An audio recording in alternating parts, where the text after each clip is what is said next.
하겠습니다. 마라나타, 내가 매일 기쁘게 순례의 길 걸어가고 계시지요.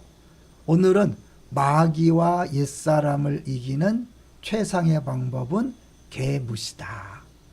잠시 들어가겠습니다. 마귀와 옛사람을 이기는 최상의 방법은 개무시다. 이 그래도 괜찮아라는 책이 있어요.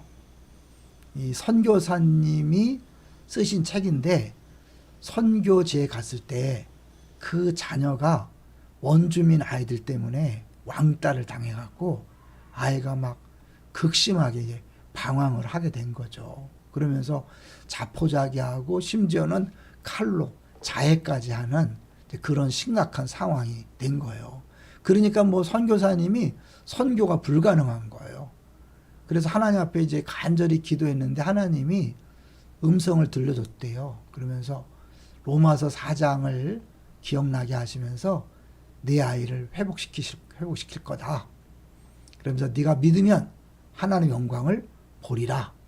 그랬는데 이 말씀을 들으면 막 용기가 나지만 다시 집에 와서 아이를 보는 순간 또다시 좌절과 절망이 낙심이 왔다는 거죠. 아들을 보면 하나님 음성을 들으면 용기가 생기다가 또 아들을 보면 좌절하고 절망하는, 이게 반복되는 거예요. 우리 그렇잖아요.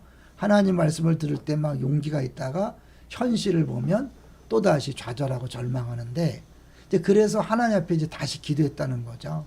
하나님, 어떻게 하면 좋습니까? 하나님은 믿으라 그러는데 믿어지지가 않습니다. 믿을 수가 없습니다.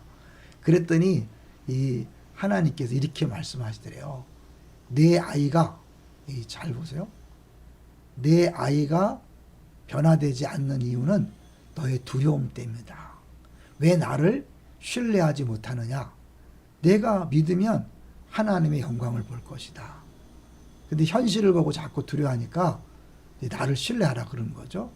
그러면서 이제 하나님 말씀하시기를 사단을 무시해라. 사단이 계속해서 음성을 들려주는데 내 아이는 잘못될 것이다. 폐인이 될 것이다. 라고 계속 속삭이는 거죠.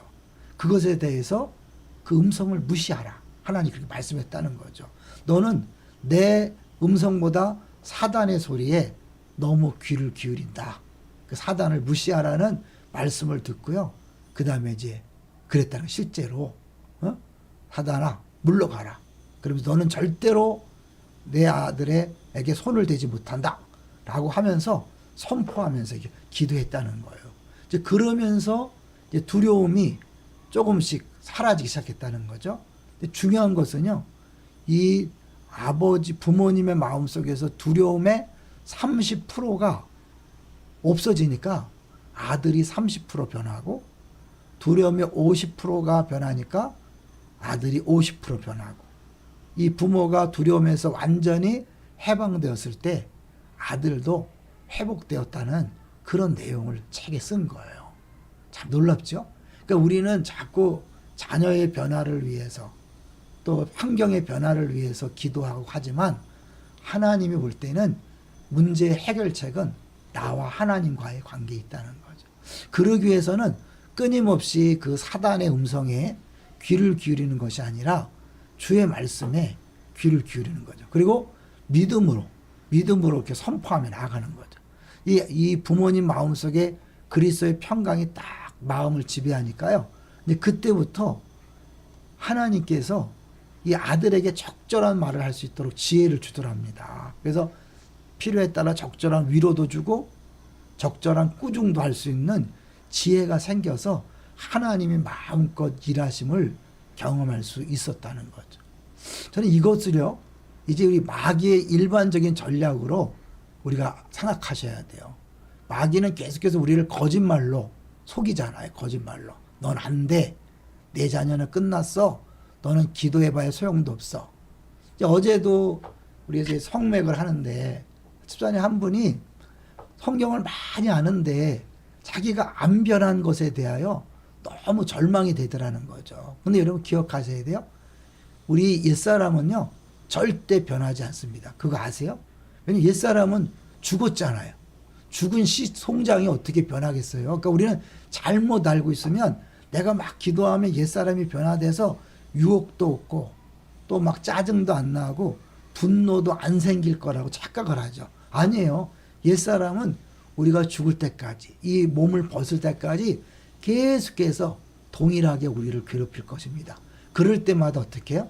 그럴 때마다 이 마귀에 대해서 하는 것처럼 믿음으로 선포하고 개무시를 해야 돼. 개무시. 그렇죠. 개무시하는 거죠. 딱 했다 줄 알 것처럼 됐거든. 넌 죽었잖아. 까불지 마라. 그리고 투명인간 취급을 하는 거죠. 우리가 이 부분을 놓치는 거예요. 그래서 마귀의 그런 참소에 계속 당하는 거죠. 네가 기도하면 뭐하냐? 수십 년 예수 믿으면 뭐하냐? 똑같잖아. 달라진 게 없잖아. 네.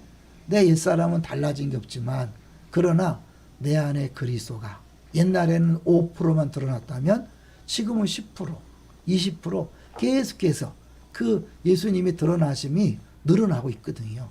그 사실로 당당하게 선포하셔야 돼. 그래, 나는 안 변했다. 옛사람 안 변해. 당연하지. 그러나 내 속사람은 날마다 새로워지고 있다. 이게 결론입니다. 마귀와 옛사람을 이기는 최상의 방법은 개무시입니다. 오늘부터 이제 안에서 막 올라올 때, 막 분노, 짜증, 또 막 두려움 이런 것들 올라올 때 됐거든? 넌 죽었어. 까불지 마. 라고 무시하고 투명 취급하고 계속 달려들면 어떻게 해요? 사단아 물러가라 하는 거죠. 그랬을 때 사단이 꼼짝 못해요. 우리가 자꾸 맞서서 이야기하고 대화하고 속삭이면 더 난리를 치거든요. 근데 딱 개무시하고 믿음으로 선포하는 순간 힘을 못 씁니다. 갈라디아서 2장 20절 다시 한번 읽고 마칠게요. 내가 그리스도와 함께 십자가에 못 박혔나니 그런즉 이제는 내가 산 것이 아니요 오직 내 안에 그리스도께서 사신 것이라. 할렐루야. 다시 한번 오늘 이 순간부터 마귀에게 속지 마시고 옛사람에게 지지 마시고 개무시함으로 순간마다 승리하는 멋진 그리스도인들 되시기를 주의 이름으로 축원합니다. 할렐루야.